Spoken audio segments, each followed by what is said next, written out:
Welcome back students. हम पढ़ रहे हैं sociology optional for UPSC CSE. हम कवर कर रहे थे पेपर 1, उसमें टॉपिक रिलीजन एंड सोसाइटी। और प्रीवियस लेक्चर में हमने डिस्कस किया है रिलीजन के ऑरिजिन की theory as well as evolution की थ्योरी। आज के लेक्चर में हम डिस्कस करेंगे मॉडर्न थ्योरिस्ट क्या कह रहे हैं या आज की सोशलॉजी क्या कह रही है रिलीजन के बारे में, ये डिस्कस करेंगे। तो मॉडर्न थ्योरीज ऑफ रिलीजन में हम पढ़ेंगे फंक्शनलिस्ट व्यू, पढ़ेंगे कार्ल मार्क्स का व्यू देखेंगे, इंटरप्रेटिविज्म में वेबर का व्यू देखेंगे, हम फेमिनिस्ट व्यू भी देखेंगे, सिंबॉलिक इंटेक्शनिस्ट का व्यू भी देखेंगे। और ये बहुत सारे व्यूज हम रिलीजन के बारे में देखेंगे। तो हमें पता लगेगा कि इन व्यूज से हम generally working of religion study कर रहे हैं या फंक्शनिंग ऑफ रिलीजन स्टडी कर रहे हैं या एग्जिस्टेंस ऑफ रिलीजन स्टडी कर रहे हैं। मीन्स हम क्या स्टडी नहीं कर रहे हैं in modern theories of religion से। हम अब ऑरिजिन की बात इनसे नहीं करेंगे, हम नहीं देखेंगे इवोल्यूशन के बारे में कि कैसे रिलीजन इवॉल्व किया है। हम आज के रिलीजन की कंडीशंस और वो क्यों है ऐसा, इसके बारे में चर्चा करेंगे। तो पहला जो स्ट्रीम है वो है फंक्शनलिस्ट स्कॉलर का, जिसमें जो बहुत इंपॉर्टेंट है वो है Emile Durkheim, Malinowski as well as Parsons. तो इमाइल डर्कहाइम क्या कह रहे हैं देखते हैं। Durkheim's theory already discussed in previous chapters. हम जब इमाइल डर्कहाइम का चैप्टर पढ़ रहे थे उसमें हमने इनको स्टडी किया था। हमने सेक्रेड एंड प्रोफेन के बारे में पढ़ा, कैसे वो रिलीजन को सेक्रेड और प्रोफेन में देखते हैं। टोटेमिज्म ऑफ अरुंटा ट्राइब के बारे में देखा, कैसे इमाइल डर्कहाइम कह रहे हैं रिलीजन को सोसाइटी वर्शिप, ये जाना।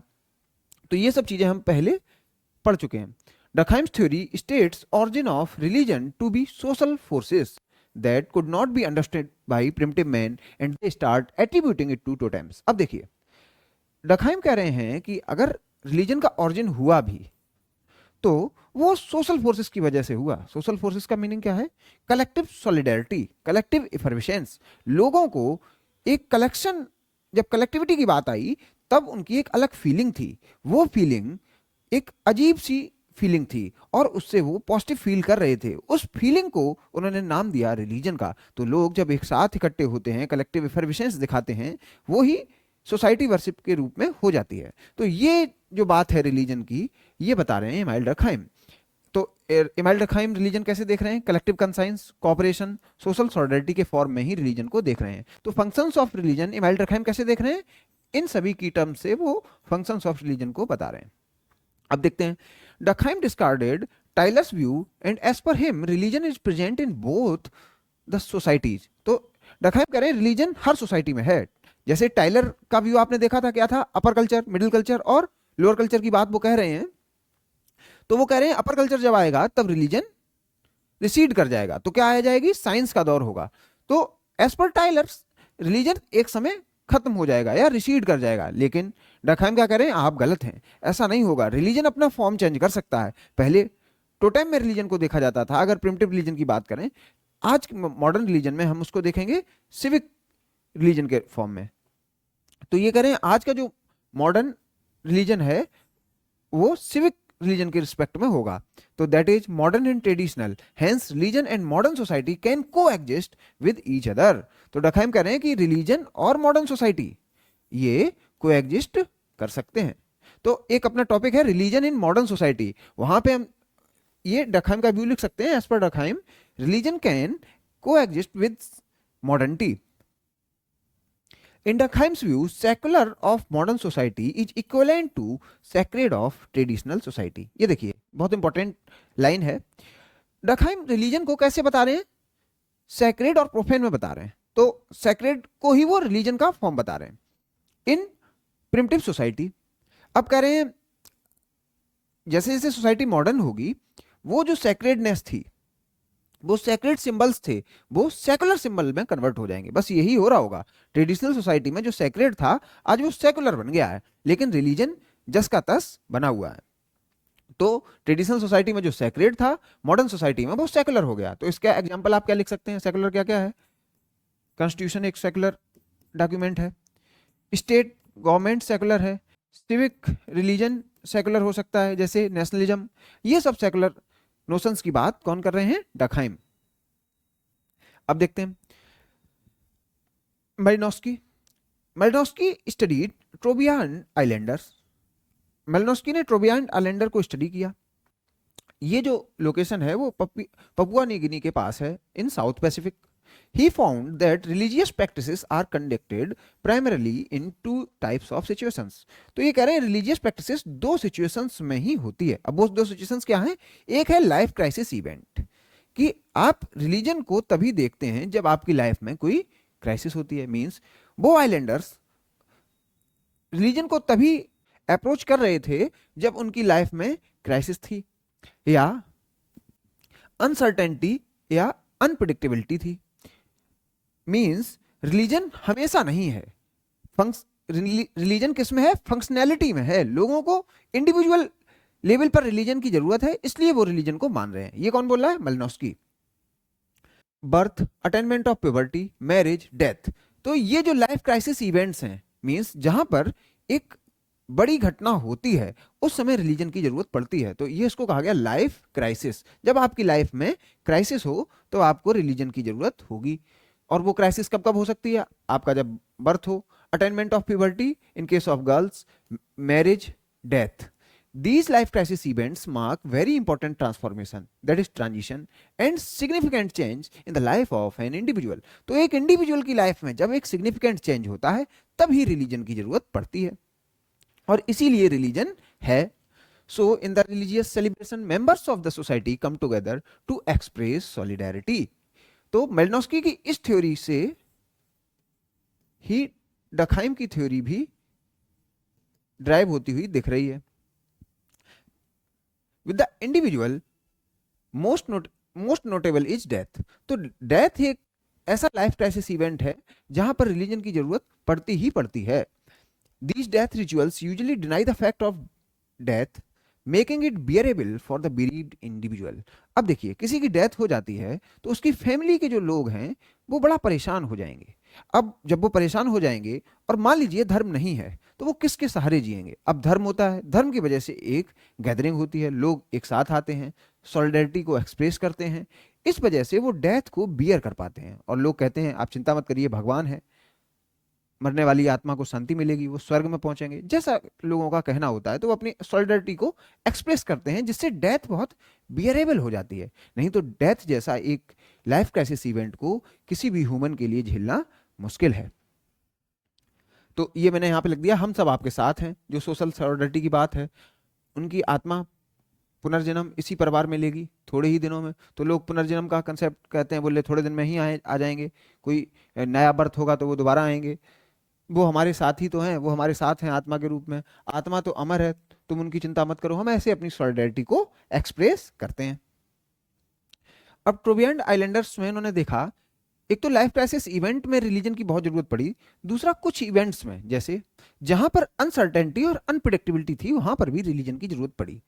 जैसे these islander perform religious rituals only when they go for deep sea fishing. तो अब जब वो डीप सी में जा रहे हैं, मिडिल ऑफ द ओशन जा रहे हैं, तब उनको रिलीजन की जरूरत पड़ती है। अब आप कहेंगे सर ऐसा क्यों? देखते हैं। And not in the case of fishing near to the shore. और जब वो किनारे पे होते हैं तब वो रिलीजन को याद नहीं करते हैं। अब ऐसा क्यों है? क्योंकि उनके लाइफ में जब अनसर्टेनिटी एंड अनप्रिडिक्टेबिलिटी हो जाती है, मछली मिलेगी कि नहीं, जिंदगी रहेगी कि नहीं रहेगी, लाइफ रहेगी कि नहीं रहेगी, क्योंकि बीच सी में जा रहे हैं, तो उस समय वो रिलीजन को याद कर रहे हैं। जब लाइफ की क्राइसिस नहीं होती है या अनसर्टेनिटी अनप्रिडिक्टेबिलिटी नहीं होती है, वो रिलीजन को याद नहीं करते थे। तो इस समय वो क्या करते थे? Performing rituals to gain a sense of control over uncontrolled phenomena. तो वही नेचुरलिज्म वाली बात जो है वो यहां पर दिखाई पड़ रही है कि जिसको वो कंट्रोल नहीं कर सकते, वो ओशियन को कंट्रोल नहीं कर सकते, इसलिए उसको कंट्रोल करने का सेंस, चाहे वो मिथ हो, उसको सेंस लेने के लिए वो रिलीजन को याद करते हैं और वो कुछ अपने रिचुअल्स करते थे जिससे उन्हें एक सेल्फ कॉन्फिडेंस आ जाए कि हाँ अब हम ओशियन को कंट्रोल कर सकते हैं, या ओशियन हमें हराएगा नहीं, ओशियन हमें मारेगा नहीं, हम जिंदा लौट आएंगे। Rituals help them to getting free of anxiety. तो एंजाइटी से बचने के लिए रिलीजन का यूज किया। तो हम एक भजन भी सुनते हैं, हमारे साथ श्री रघुनाथ तो किस बात की चिंता। तो हमारे साथ जब रघुनाथ हैं तो ये एंजाइटी क्यों, चिंता क्यों? तो ऐसा कुछ काम है रिलीजन का, चिंता निवारण का काम है किसका, रिलीजन का। Performance of rituals give you us a sense of certainty over uncertain situations. अब देखिए, आपने रिलीजियस रिचुअल्स को फॉलो किया तो इससे होगा क्या, आप सर्टेन हो जाएंगे कि कम से कम जिंदा तो लौटेंगे।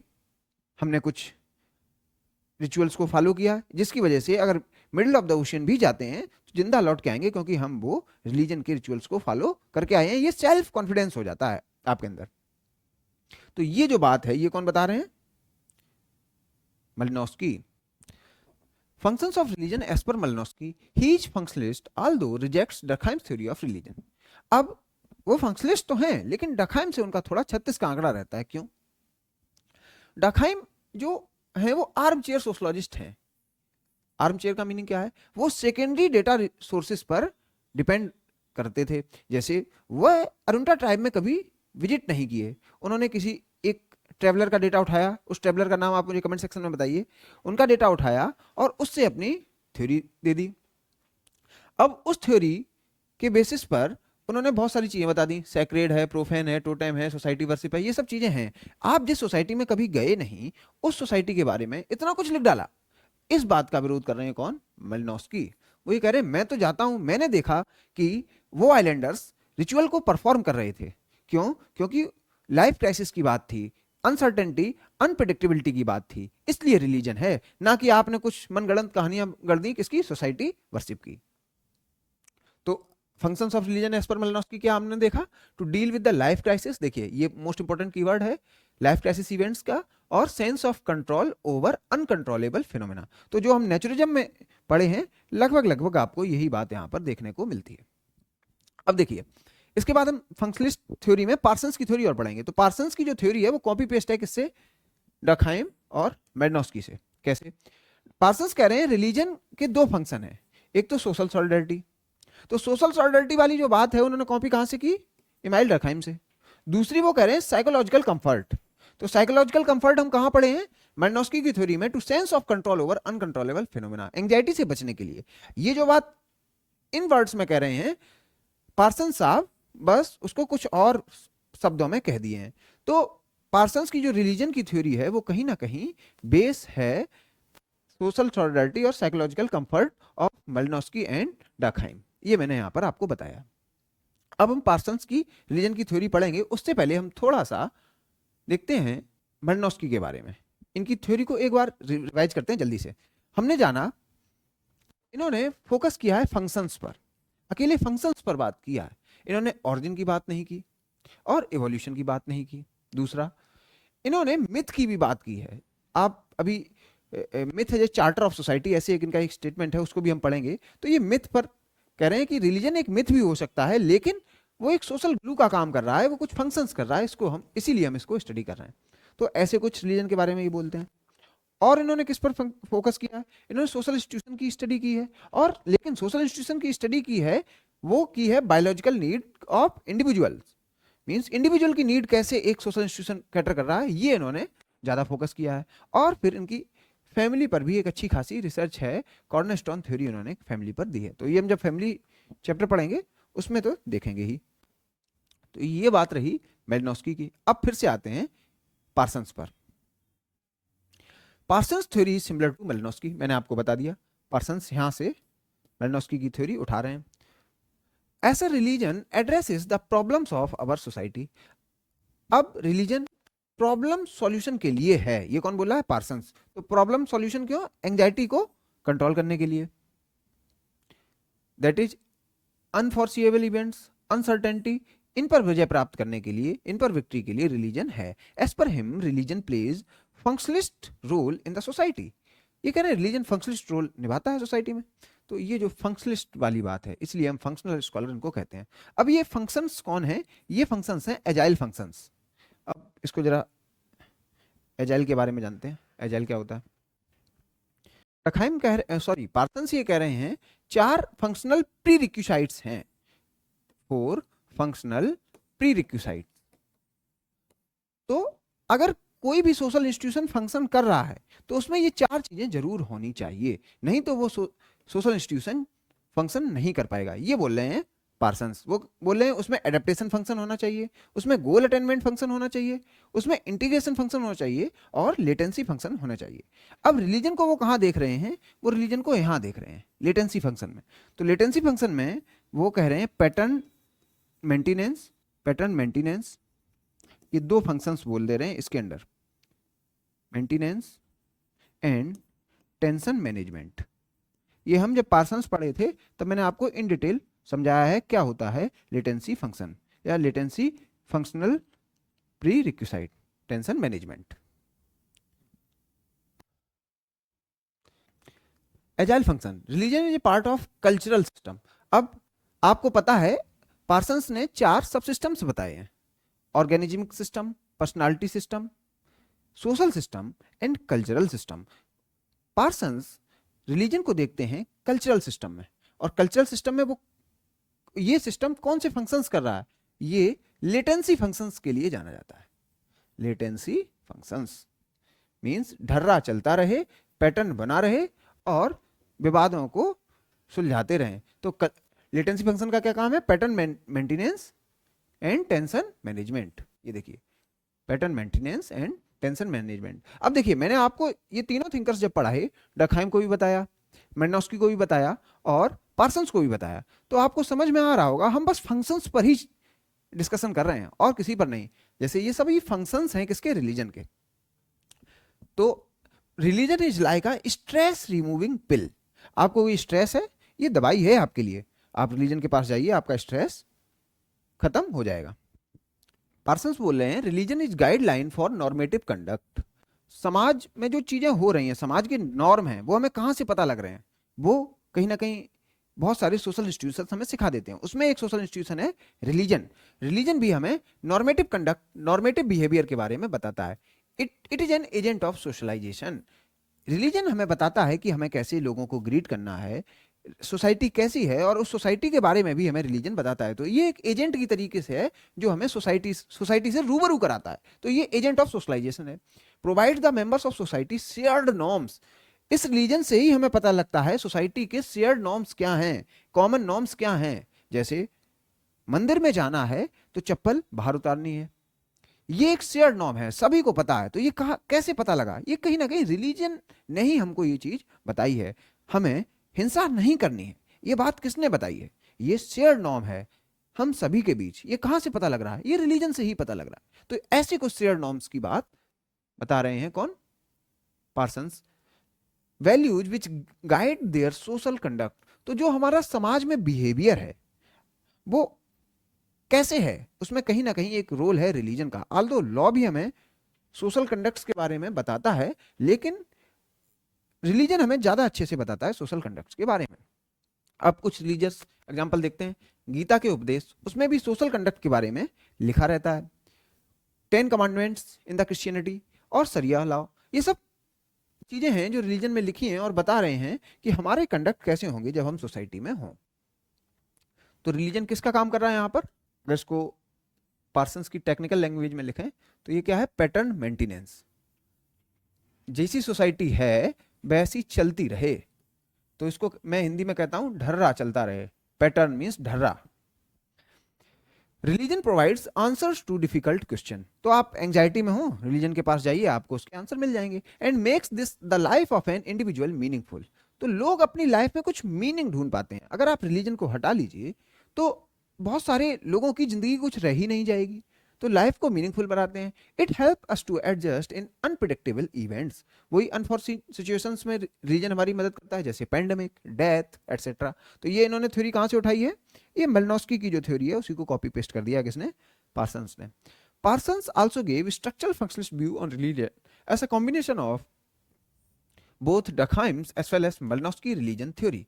मैंने आपको जैसे बताया डकहाइम से इन्होंने सोशल सॉलिडारिटी वाली बात बताई, सोशलाइजेशन वाली बात बताई, और इन्होंने मेलनोस्की से जो ये वाला पॉइंट है, डिफिकल्ट क्वेश्चन, अनप्रिडिक्टेबल इवेंट्स, ये वाली चीजें उठाई। तो इन्होंने दो लोगों से कॉपी पेस्ट कर लिया। तो यहाँ पे मैंने लिख भी दिया है, copy and paste from Malinowski, that is cultural system. जो कल्चरल सिस्टम की ये बात कर रहे हैं उसमें ये बता रहे हैं लेटेंसी फंक्शन। लेटेंसी फंक्शन में भी ये pattern maintenance and tension management की बात कर रहे हैं। ये जो भी कहानी है बस ये कठिन कठिन से कीवर्ड्स दे दे रहे हैं, टेक्निकल कीवर्ड्स दे दे रहे हैं जो स्टूडेंट्स को समझ में ना आए, लेकिन ये बहुत इजी लैंग्वेज में इसको लिखा है किसने, डकहाइम एंड मैलिनोव्स्की ने। According to Ivan Davis, religion serves as a platform for intellectual awakening, enabling individuals to cope with economic situation. तो इवान डेविस क्या कह रहे हैं, एनोमिक सिचुएशंस में रिलीजन आपकी मदद करता है, जैसे लाइफ क्राइसिस इवेंट है, ये सभी एनोमिक सिचुएशंस हो जाती हैं, या सोसाइटी में एट लार्ज एनोमी है, मींस सोसाइटी में रूल क्लियर नहीं है। तो एनोमिक सिचुएशंस का मीनिंग इंडिविजुअल लेवल पर आप इसको मत समझिए, आप समझिए सोसाइटी में जब रूल क्लियर नहीं है, जैसे कोई रिवॉल्यूशन हुआ, स्टेट विदर अवे, अब स्टेट चला गया, कोई लॉ नहीं है, उस समय सोसाइटी को कौन गाइड करेगा? उस समय जो रिलीजियस बुक्स हैं, रिलीजियस डॉक्ट्रिन्स हैं, उसके अकॉर्डिंग सोसाइटी गाइड होती रहती है।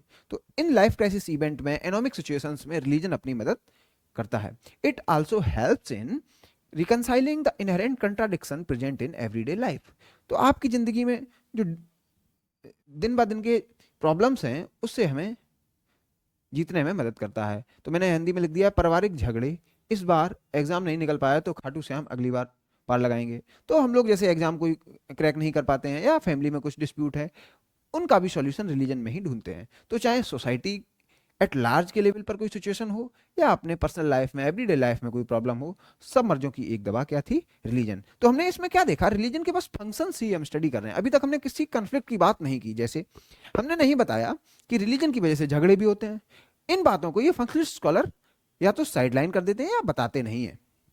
इनको कौन बताएगा? इनको कॉन्फ्लिक्ट थ्योरिस्ट बताते हैं। तो criticism of functional theory of religion, तो अभी हमने फंक्शनल स्कॉलर के बारे में पढ़ लिया, अब उनके थोड़े क्रिटिसिज्म भी पढ़ते हैं। इट ओनली, कीवर्ड क्या है, only. It only highlights functional aspects of religion. आप बस फंक्शनलिटी के बारे में बता रहे हैं, आप बस बता रहे हैं पॉजिटिव क्या है रिलीजन में। However, critics argue that religion can be the source of conflict, enemy in the society. इन्होंने, फंक्शनल स्कॉलर ने क्या कहा, जब एनोमी है उस समय रिलीजन हेल्प करता है, लेकिन इनके जो क्रिटिक हैं वो क्या कह रहे हैं, रिलीजन की वजह से एनोमी आ जाती है। जैसे आपने हिंदू मुस्लिम राइट्स देखे इंडिया में, इवन विद इन इस्लाम बहुत सारे सेक्ट्स हैं, वो भी आपस में कन्फ्लिक्ट में हैं। तो एक धर्म और दूसरा धर्म आपस में लड़ते हैं, ये भी देखा। विद इन आवर रिलीजन हमने कन्फ्लिक्ट्स देखे। तो ये जो भी आजकल कन्फ्लिक्ट्स चल रहे हैं, इसके पीछे क्या है, रिलीजन ही है। तो एकोनॉमिक सिचुएशंस जो भी आती हैं, उसके बेस में जाएं तो हमें रिलीजन ही दिखता है। तो इनके क्रिटिक कहते हैं कि एनोमी जो आई है वो रिलीजन की वजह से आई है, और ये बात आप नहीं बता रहे हैं। आप ये कह रहे हैं कि रिलीजन हेल्प करता है एकोनॉमिक सिचुएशंस में, आप उल्टा बता रहे हैं। Feminist scholars like Kamala Bhasin argue that religion is the source of oppression and it sanctions women's subordination and strengthen patriarchy। तो अभी हम फेमिनिस्ट स्कॉलर को इन डिटेल पढ़ेंगे, लेकिन फिर भी समझिए, ये कह रहे हैं आप फंक्शनल बात बता रहे हैं कि रिलीजन की वजह से ये अच्छा होता है, ये अच्छा होता है। आपने कभी बताया रिलीजन की वजह से महिलाएं घर में ही बन जाती हैं, महिलाओं को फ्रीडम नहीं है, पैट्रियार्की बढ़ जाती है रिलीजन की वजह से। तो मैं यहाँ पे ऐसे रिलेशन बताता हूँ, रिलीजन की वजह से पैट्रियार्की है, और पैट्रियार्की फिर स्ट्रेंथन करता है रिलीजन को। तो ये सर्कुलर रिलेशनशिप होता है दोनों में। जब भी हम फेमिनिस्ट स्कॉलर पढ़ेंगे तो ये अभी और इन डिटेल देखा जाएगा। Conflict perspective of religion, that is Marxist and feminist. तो कन्फ्लिक्ट पर्सपेक्टिव में हम लोग दो पर्सपेक्टिव पढ़ते हैं, एक तो मार्क्सिस्ट और दूसरा feminist. Karl Marx famously said religion is the opium of masses. तो कार्ल मार्क्स की वही कहानी, ये तो कह रहे हैं रिलीजन तो ओपियम है मासेस की। तो यहां पर देखिए, मासेस कहा, ओपियम ऑफ द मासेस। इन्होंने नहीं कहा ओपियम ऑफ द एलिट्स, इन्होंने कहा जो भी हैव नॉट्स हैं उसके लिए ओपियम है, उसे नहीं समझने दे रहा सच्चाई रिलीजन।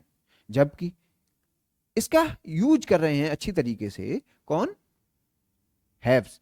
तो कन्फ्लिक्ट थ्योरिस्ट ये कह सकते हैं कि रिलीजन फंक्शनल हो सकता है हैव्स के लिए, लेकिन डिसफंक्शनल है किसके लिए, हैव नॉट्स के लिए। इसीलिए मार्क्स कह रहे हैं religion is the opium of the masses. अब ये इसका डिस्क्रिप्शन देखें क्या है, opium is the temporary relief without affecting causative factors of pain. Opium से हमें क्या मिलता है, टेम्पररी रिलीफ। अब देखिए ये जो कीवर्ड है टेम्पररी, परमानेंट रिलीफ हमें नहीं मिलता है रिलीजन से। जैसे ओपियम हमें टेम्पररी रिलीफ देता है, वैसे रिलीजन भी हमें टेम्पररी रिलीफ देता है। इसका मीनिंग क्या है, जैसे आपको कोई समस्या है, आप धर्म के पास गए, धर्म ने कहा ये आप रिचुअल कर लीजिए, सॉल्यूशन हो जाएगा। आपने रिचुअल कर लिया और आपको लगने लगा कि सॉल्यूशन हो गया।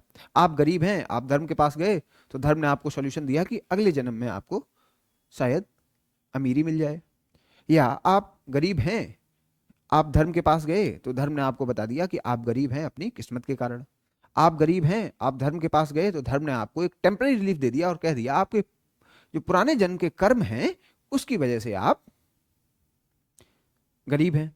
आप गरीब हैं, आप धर्म के पास गए तो धर्म ने आपको बताया कि आप आगे से अच्छे कर्म करिएगा तो शायद आप फिर से एक है वाली सिचुएशंस में आ जाएं। तो आप, ये जो कहानी है, जब आप धर्म के पास जाते हैं, आप एक हैव नॉट हैं, आप धर्म के पास जाते हैं तो धर्म आपको कुछ ना कुछ टेम्पररी दवाइयां दे देते हैं कि ये करिए, वो करिए, ये करिए। लेकिन धर्म कभी आपको बताता नहीं है कि आप गरीब हैं उसका एक ही कारण है कि कुछ लोग अमीर हैं।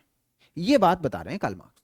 बोले धर्म आपको कभी नहीं बताएगा कि आपके पास अगर फोर्सेस ऑफ प्रोडक्शन नहीं है, आपके पास फोर्सेस ऑफ प्रोडक्शन की ओनरशिप नहीं है, उसका कारण ही है कि आपके पीछे धर्म आपको वो बात बता नहीं रहा है। और धर्म ये बात क्यों नहीं बता रहा है? क्योंकि धर्म को बनाया है हैव ने, और हैव इस धर्म की मदद से ही आपको पता नहीं लगने दे रहे कि आप अगर गरीब हैं, क्योंकि हैव्स अमीर हैं। ये तो आप देख रहे हैं क्लास की एनालिसिस, इकोनॉमिक डिटर्मिनिस्टिक जो व्यू है वो है मार्क्स का। तो इकोनॉमी में देख रहे हैं धर्म को, बेस में देख रहे हैं कैसे धर्म एक सुपर स्ट्रक्चर है, रिलीजन सुपर स्ट्रक्चर है, और कैसे बेस इंफ्लुएंस कर रहा है किसे, सुपर स्ट्रक्चर को।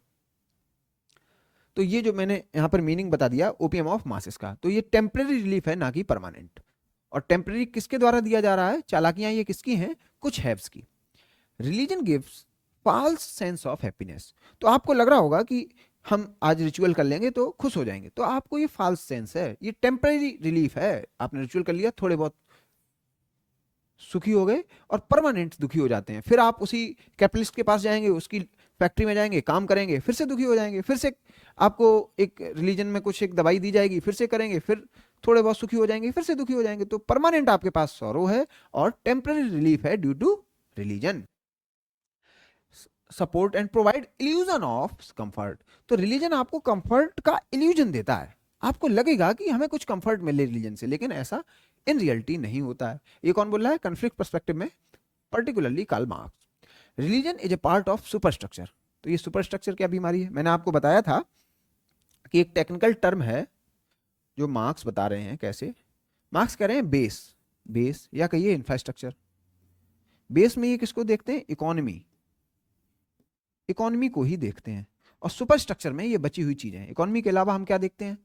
स्टेट या कहिए political system, education, law, media, family, religion, ये सभी चीजें किसमें हैं? सुपर स्ट्रक्चर में। और मार्क्स कह रहे हैं ये ऐसी बनी हैं क्योंकि इकोनॉमी ने इनको ऐसा बनाया। मींस रिलीजन अगर ऐसा है उसके पीछे कहीं ना कहीं इकोनॉमिक सिचुएशंस हैं। मींस कोई लोग इकोनॉमी में ऐसा चाह रहे हैं, इकोनॉमी ऐसा चाह रही है, तभी रिलीजन वैसा है। तो हमने देख लिया कैसे पार्ट है एक सुपर स्ट्रक्चर का, कौन? Religion. And it legitimises the prevailing conditions and serve the interest of haves, that is bourgeois. तो कार्ल मार्क्स कह रहे हैं रिलीजन किसके इंटरेस्ट को सर्व कर रहा है?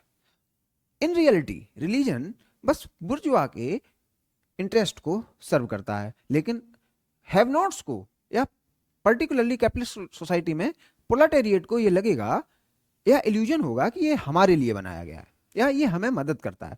अगर मदद कर भी रहा है तो वो टेम्पररी है। That is benefits the ruling capitalist class and maintains status को। तो रिलीजन से कैपिटलिस्ट क्लास को क्या मदद मिलती है?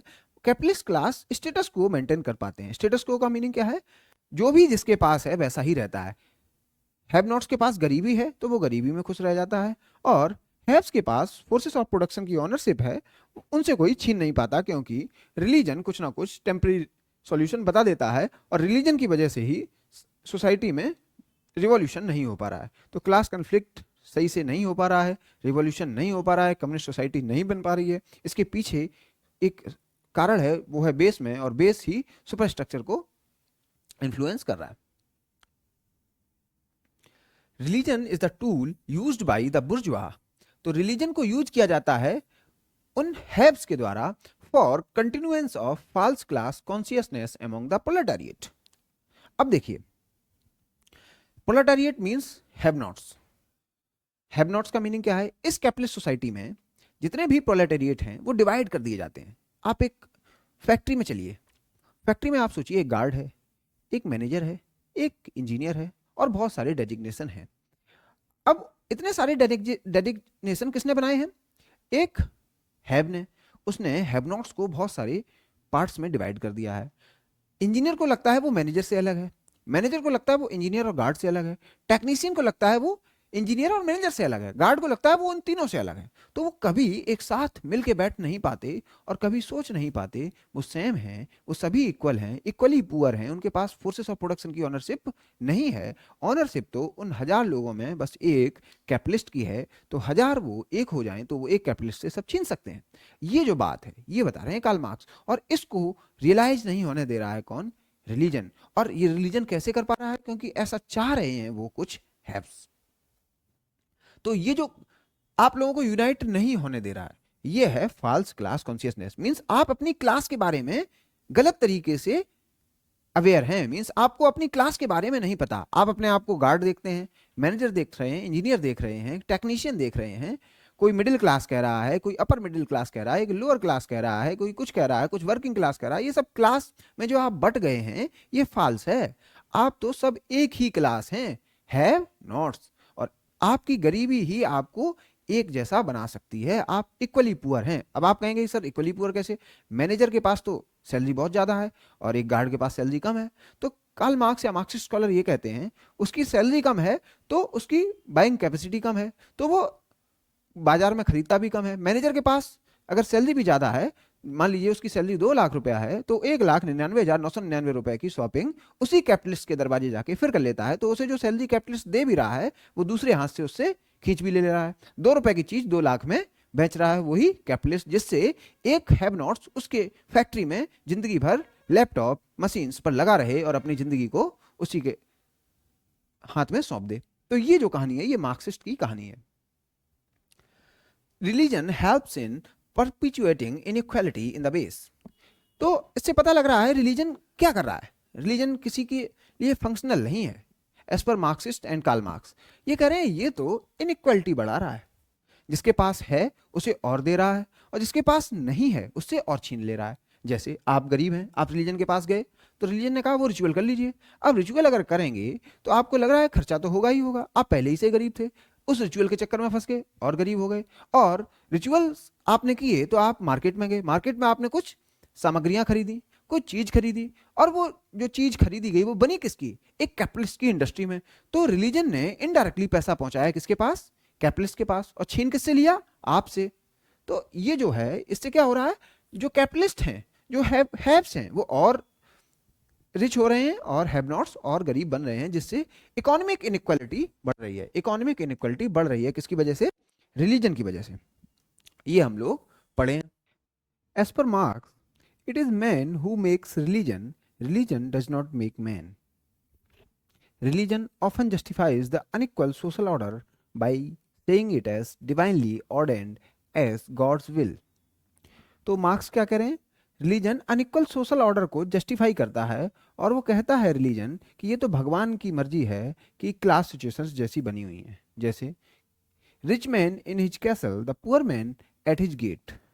अगर रिच मैन कैसल में है और पुअर मैन बाहर है उससे, तो ये मर्जी है भगवान की। क्यों? God made them highly and lowly and ordered their state. तो ये तो भगवान की इच्छा है। अमीर को अमीर भगवान ने बनाया है। So who are we to challenge the will of God.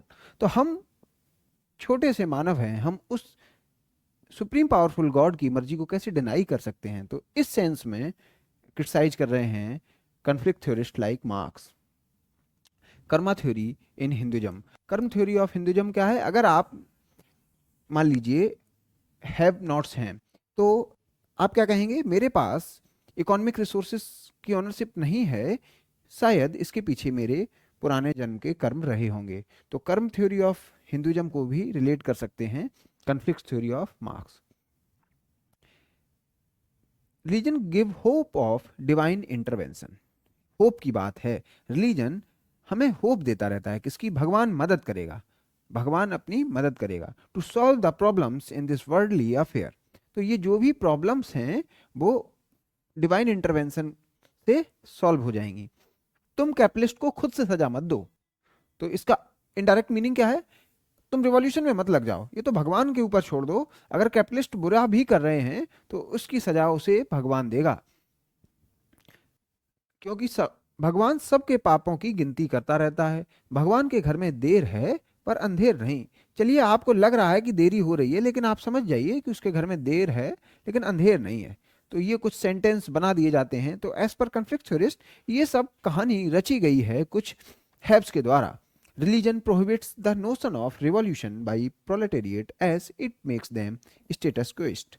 तो रिलीजन के हेल्प से हैव्स किसको रोक पा रहे हैं? रिवॉल्यूशन को होने से रोक पा रहे हैं। मींस कैपिटलिस्ट सोसाइटी नहीं बन पा रही है, कम्युनिस्ट सोसाइटी। उसके पीछे एक कारण है, एक सुपर स्ट्रक्चर का होना।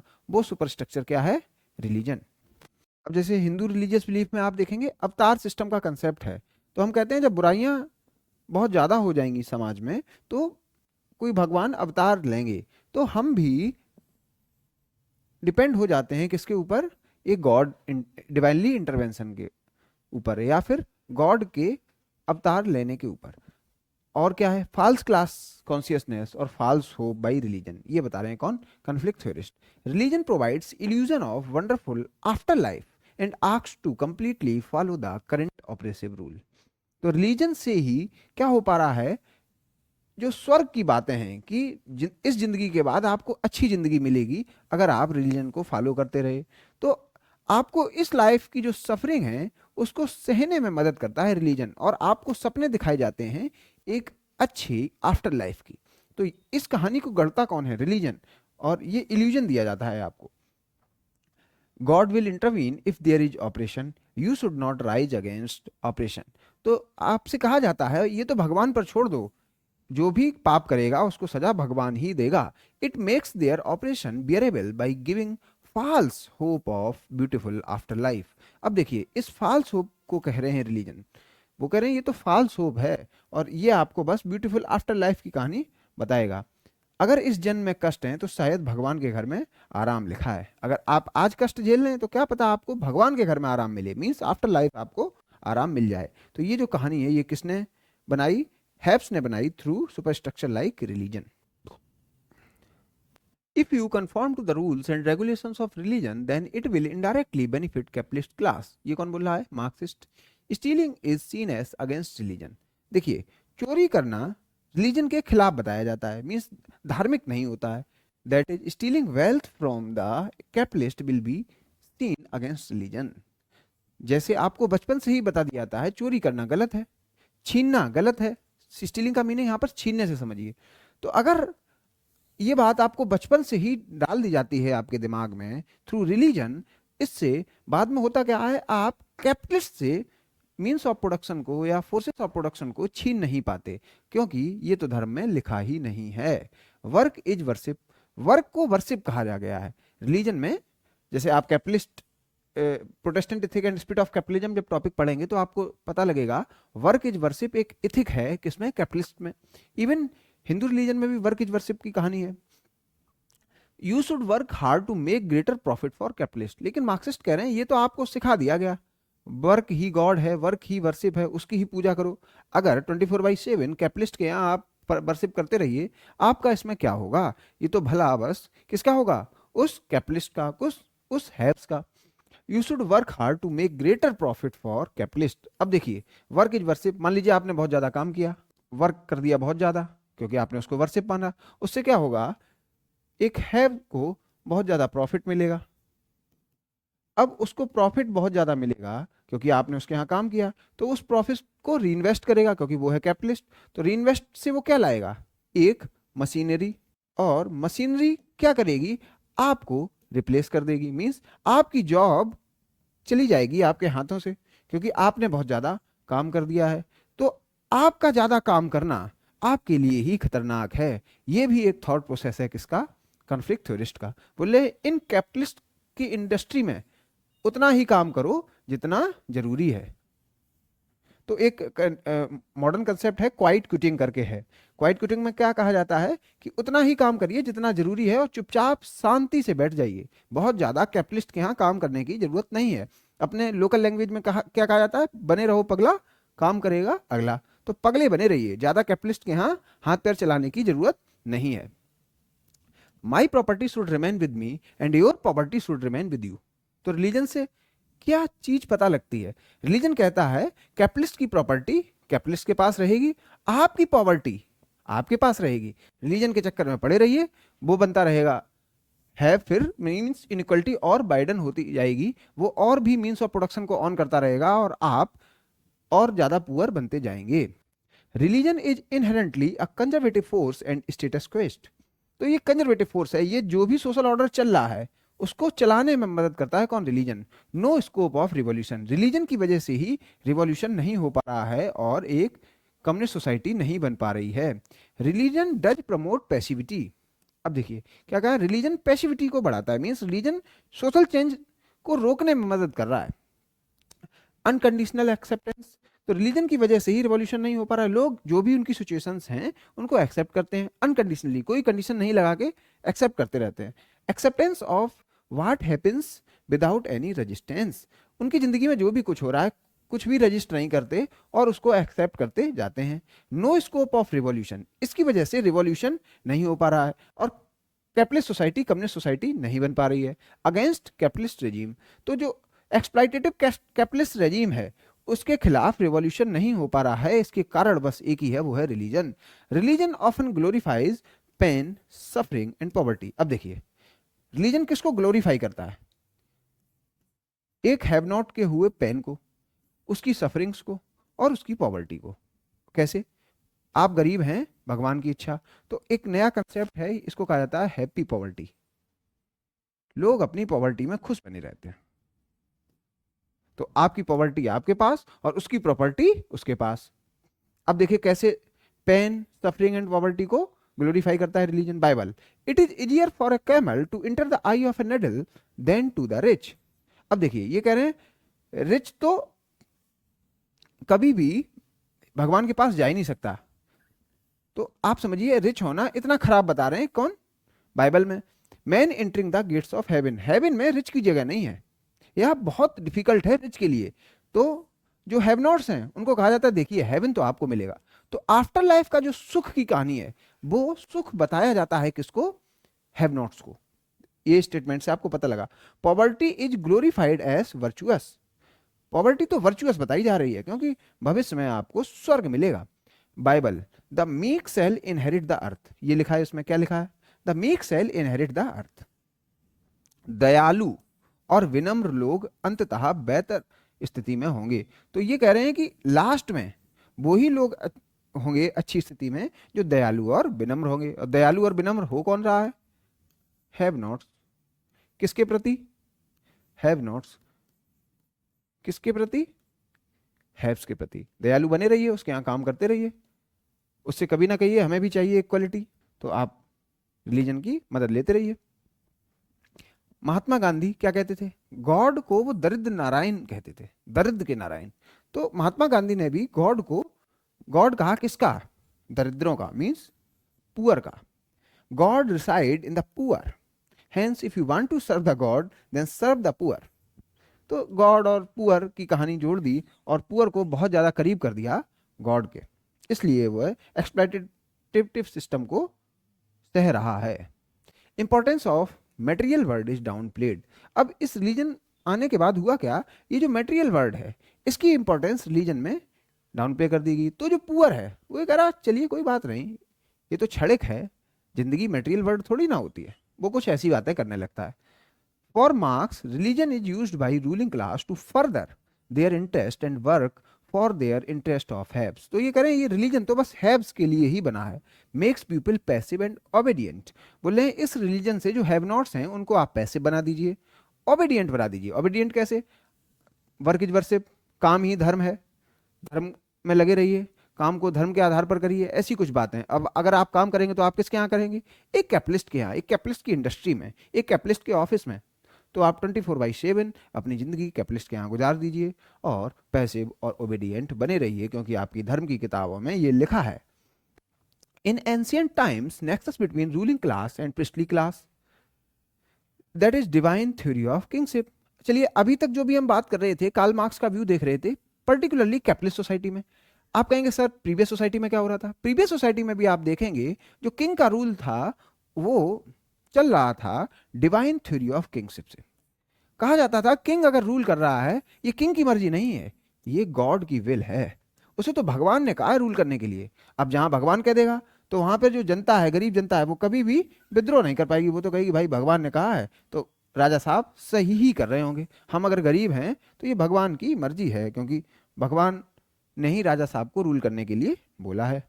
According two marks, religion developed in societies marked by self alienation. Marks ये कह रहे हैं जहां पर सेल्फ एलिनेशन ज्यादा है। अब सेल्फ एलिनेशन किस सोसाइटी में ज्यादा है? जब कैपिटलिज्म एक पीक पर पहुंच जाएगा तो वहां पर सेल्फ एलिनेशन बहुत ज्यादा हो जाएगा, तो वहां पर रिलीजन का बोलबाला और बढ़ जाएगा। अब क्यों, ऐसा क्यों है? As in capitalist system, individual feels estranged and detached from society. अब वो सोसाइटी से और खुद से डिटैच फील करता है। He finds life to be futile and meaningless. उसे लाइफ में कुछ लगता ही नहीं है, क्योंकि वो कैपिटलिस्ट से ही परेशान है। In such situation, he turn towards religion. और वो कैपिटलिस्ट से परेशान होकर कैपिटलिस्ट की बनाई हुई चीज जो रिलीजन है उसकी तरफ मुड़ने लगता है। Which affects temporary systematic relief.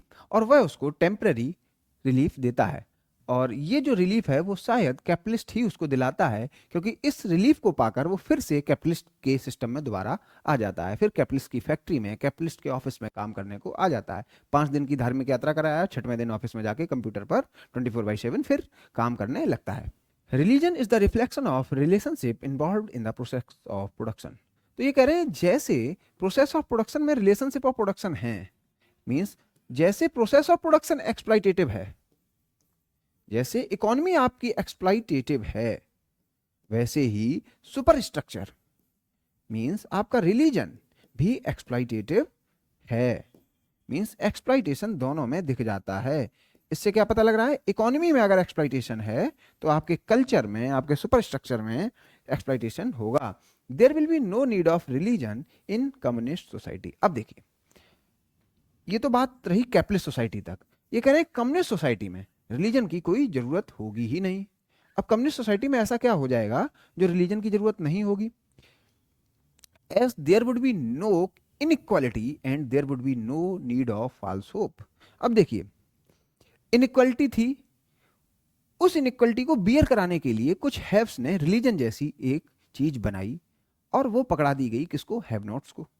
Marks कह रहे हैं कम्युनिस्ट सोसाइटी में ये इनइक्वालिटी तो मैं गायब ही करा दूंगा, मींस इनइक्वालिटी गायब हो ही जाएगी, ऐसी सोसाइटी ही बनेगी। और अगर इनइक्वालिटी चली गई तो फिर क्या ही जरूरत रिलीजन की? लोग इनइक्वालिटी को बियर करने के लिए ही तो रिलीजन के पास जा रहे थे, और ये जो मेन पार्ट था वही सॉल्व कर दिया गया इस कम्युनिस्ट सोसाइटी में, तो रिलीजन की भी जरूरत अब नहीं लगेगी। तो रिलीजन को भी मार्क्स दो तरीके से देखते हैं। एक कह रहे हैं ट्रू रिलीजन और एक कह रहे हैं फॉल्स रिलीजन। तो मार्क्स कहते हैं जो आजकल आपको रिलीजन दिख रहे हैं कैपिटलिस्ट सोसाइटी में वो सभी फॉल्स हैं। चाहे वो आपके इंडिया में रिलीजन हो, चाहे वेस्टर्न यूरोप में कोई रिलीजन हो, सभी फॉल्स रिलीजन है। चाहे मिडिल ईस्ट में कोई भी रिलीजन चल रहा हो, वो कह रहे हैं ट्रू रिलीजन तो कम्युनिज्म है, क्योंकि रिलीजन क्या करता है? रिलीजन तो इनइक्वालिटी को खत्म कराने में मदद करे, ना कि इनइक्वालिटी को वाइडन करने में। और ऐसा रिलीजन बस एक ही है, क्या? कम्युनिज्म। तो कम्युनिज्म को ही ट्रू रिलीजन बोल रहे हैं। ये तो मार्क्स की थ्योरी रही या कन्फ्लिक्ट थ्योरी रही। इसके कुछ क्रिटिसिज्म देखते हैं। Criticism of Marxist theory of religion. Marx ignore religion as also to be a source of shared morality, cooperation and maintaining social order. अब देखिए, मैं यहाँ पे आपको बताना चाहता हूँ, कोई भी सोशल इंस्टीट्यूशन है, अगर आप उसको रीड करेंगे तो उसके कुछ फंक्शंस होंगे और कुछ उसके डिसफंक्शंस होंगे, या वो कुछ कन्फ्लिक्ट ला रहा होगा। वो क्या रहा है? फंक्शनलिस्ट अकेला इस पर फोकस कर रहे हैं, पर्टिकुलरली क्लासिकल फंक्शनलिस्ट वो फंक्शन पर ही डिस्कस कर रहे हैं, जबकि जो कन्फ्लिक्ट थ्योरिस्ट हैं वो अकेला डिस्फंक्शंस ही बोल रहे हैं, वो हैव और हैव नॉट्स की बात कर रहे हैं, जहां कहीं भी कंफ्लिक्ट पैदा हो जाए जिन बातों से, वही बात बता रहे हैं, जबकि रियलिटी कहीं इन दोनों के बीच में लाई कर रहा है। रियलिटी तो ग्रे एरिया में है। तो जैसे मार्क्सिस्ट या कंफ्लिक्ट थ्योरिस्ट फंक्शंस की बात नहीं कर रहे हैं, ये भी एक इनका बड़ा क्रिटिक है, क्योंकि रिलीजन तो सोशल ऑर्डर बनाने में भी मदद करता है। जो बात बताई गई थी किसके द्वारा, फंक्शनलिस्ट के द्वारा। हमने किसको किसको देखा था, एक हमने डरखाइम पढ़े थे, मरनोस्की पढ़े थे और पार्सन्स पढ़े थे। Marks propounded that religion is furthering oppression and accept passivity etc, but critics argue that it is the religion in many cases that has brought about changes and have influenced people to rise up against oppression and injustice। तो ये क्या बात हुई, ये बात ये हुई, ये बताया जाता है कि मार्क्स तो कह रहे हैं रिलीजन तो इनजस्ट है, रिलीजन तो इनइक्वलिटी बढ़ा रहा है, लेकिन इनके क्रिटिक ये कहते हैं कभी कभार हमने देखा है, मैं एग्जांपल भी बताऊंगा, कि थ्रू रिलीजन इनजस्टिस को खत्म किया गया, थ्रू रिलीजन इनइक्वलिटी को कम किया गया। एग्जांपल, इस्लाम में जिहाद का कंसेप्ट है, तो अगर इस्लामिक लिटरेचर या इस्लामिक टेक्स्ट के आधार पर जाएं तो उसको कहा जाता है स्ट्रगल अगेंस्ट इनजस्टिस। आज उसका इंटरप्रिटेशन कुछ अलग है, आप अगर टेररिज्म के रिस्पेक्ट में देखेंगे तो जिहाद कुछ अलग मीनिंग रख रहा है, लेकिन इस्लामिक टेक्स्ट के आधार पर देखें उसका मीनिंग ये है स्ट्रगल अगेंस्ट इनजस्टिस। तो इनजस्टिस के खिलाफ जो स्ट्रगल है वो जिहाद है। अब देखिए इस्लाम में ही आपको इनजस्टिस के खिलाफ बातें लिखी गई हैं, तो जो बात मार्क्स कह रहे हैं कम्युनिज्म में, वो तो कहीं ना कहीं इस्लाम में भी लिखी हुई है। अब भगवत गीता की बात करें, भगवत गीता में भी धर्म युद्ध की बात है, वार अगेंस्ट इनजस्टिस। वहां पर भी कौरव और पांडवों में जो वॉर हुआ, वो वॉर क्या हुआ, कोई एक अनजस्ट रूल था, मींस इनजस्टिस की वजह से वॉर हुआ, इनजस्टिस को खत्म करने के लिए वॉर हुआ, धर्म की जीत के लिए वॉर हुआ। वेबर के व्यू में देखिए, Protestant ethic and spirit of capitalism, that is religion encourages capitalism. तो ये कह रहे हैं रिलीजन ने कैपिटलिज्म को इनकरेज किया, ना कि आप जैसा कह रहे हैं कैपिटलिज्म ने या कैपिटलिस्ट स्ट्रक्चर ने या हैव्स ने रिलीजन को बनाया। वेबर के हिसाब से जस्ट उल्टा है, तो आपकी थ्योरी ऐसे गलत है। Religious belief remained even in eastern block which was largely based on communist ideology. Marks तो तब नहीं रहे जब ईस्टर्न ब्लॉक बना, यूएसएसआर बना। ये कहा जाता है मार्क्स की आइडियोलॉजी के आधार पर या कम्युनिस्ट आइडियोलॉजी के आधार पर यूएसएसआर बना, लेकिन यूएसएसआर में भी रिलीजन था, रिलीजियस बिलीफ थे। ऐसा नहीं है यूएसएसआर में सबने रिलीजन मानना बंद कर दिया, सब हो गए एथीस्ट, एग्नोस्टिक बन गए, ऐसा कुछ भी नहीं था। यूएसएसआर में भी रिलीजन रहा, मींस जहां पर मार्क्स की थ्योरी अप्लाई की गई इन पॉलिटिकल स्ट्रक्चर, वहां पर भी रिलीजन जिंदा रहा। मींस मार्क्स थ्योरी में अच्छे लग रहे हैं, प्रैक्टिकल में उतने सफल नहीं हैं। अब मैं ये भी बताऊंगा, जब मैं कार्ल मार्क्स आपको बताया था, मैंने आपको ये बताया था क्यों कार्ल मार्क्स थ्योरी में अच्छे हैं प्रैक्टिकल में नहीं है, क्योंकि मार्क्स ने जो प्रॉब्लम्स बताई हैं वो प्रॉब्लम कैपिटलिस्ट ने पढ़ ली, मींस कैपिटलिस्ट ने जान लिया उनके स्ट्रक्चर में क्या बुरा है, तो वो अपने आप को रिफॉर्म करते रहते हैं। तो मार्क्स की थ्योरी या कम्युनिस्ट सोसाइटी इसीलिए बन नहीं पाती है, क्योंकि कैपिटलिस्ट जान गए हैं कि एक्सप्लॉयटेशन अब कम कर देना है, क्योंकि मार्क्स की कम्युनिस्ट सोसाइटी आ जाएगी और हमारा रूल चला जाएगा। तो ऐसे कुछ कहानियां भी बताई जाती हैं। इन 1990 पीपल बिलीविंग इन रिलीजन वर 35%। तो इस ईस्टर्न ब्लॉक में तब 35% लोग रिलीजन में विश्वास कर रहे थे, 1999 में ये 61% करने लगे। तो इस डेटा को आप कहाँ पर यूज कर सकते हैं, रिलीजियस रिवाइवलिज्म में भी यूज कर सकते हैं। तो देखिए 31% से 35% से 61% हो गया विद इन 9 ईयर्स।